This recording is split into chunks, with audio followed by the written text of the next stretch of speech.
ما لقيت فريق هي جنى الموجة وخليه يسرفي نفرح كي نشوف الفراش من بعيد ومصاغر شدة وتحلم بطروفي كيزانو للحل ما لقيت فريق هي جنى الموجة وخليه يسرفي نفرح كي نشوف الفراش من بعيد صاغر شدة وتحلم بطروفي سارح فيها ودي لي صعيب وما تناقشني كي نحكي عرفي شايد فيها ياك الحياة نصيب وصاغر شدة وتحلم بطروفي سالية بلد وليدي شوفها خايف يتقضى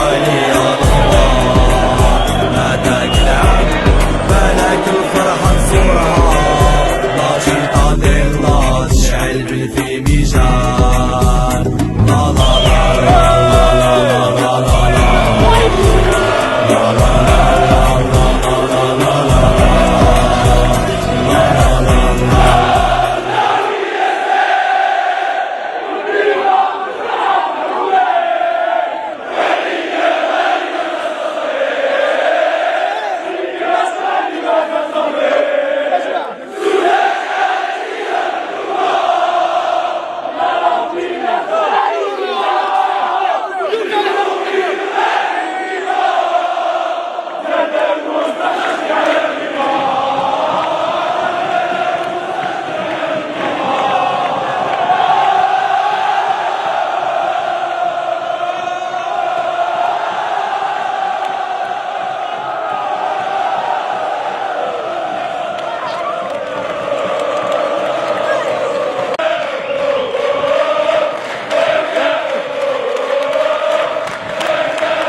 الحمد لله نظن الفوز تاع اليوم كان بشق الانفس لكن مهم في مسيره الفريق وسعنا الفارق ل10 نقاط باقي 6 مقابلات نظن غادي نلعبوا باريحيه احنا الاقرب للصعود لكن ان شاء الله نحاولوا اننا نواصل بنفس العزيمه ونفس الاراده حتى يكون الصعود رسمي.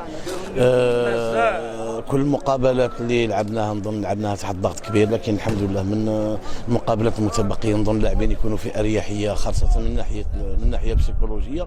المهم هو الفوز، المهم قربنا للصعود، قربنا الهدف تاعنا. نظن الكل مشكور، نظن الاداره مشكوره، الطاقم الطبي، الطاقم الفني، اللاعبين والانصار نتاعنا. نظن تضافر الجهود هو اللي خلى الفريق يدير هذا المشوار والحمد لله. نظن مشوار تاع بطل وان شاء الله نسحقوا هذا الصعود وان شاء الله يكون الصعود رسمي من الاسبوع ولا اسبوعين ان شاء الله. بسم الله الرحمن الرحيم. الحمد لله يا ربي، الحمد لله على الله فيكتوار. قدرنا نفرحوا الشعب هذايا، قدرنا نفرحوا الولايه باكملها وخرجنا من 2 ماتش فريمون ديفيسيل. دو زيكيب كانوا يلعبوا البوديوم مي الحمد لله يا ربي. صح كاع كي قدرنا نفرحوهم ونفرحوا هذا الجمهور ونفرحوا ناس من الكبار للصغار، صافي ان كرون بليزير. وولايه جيجل والانصار يستاهلوا الصعود ان شاء الله، الصعود نورخوه ان شاء الله. والسلام عليكم، بارك الله فيكم.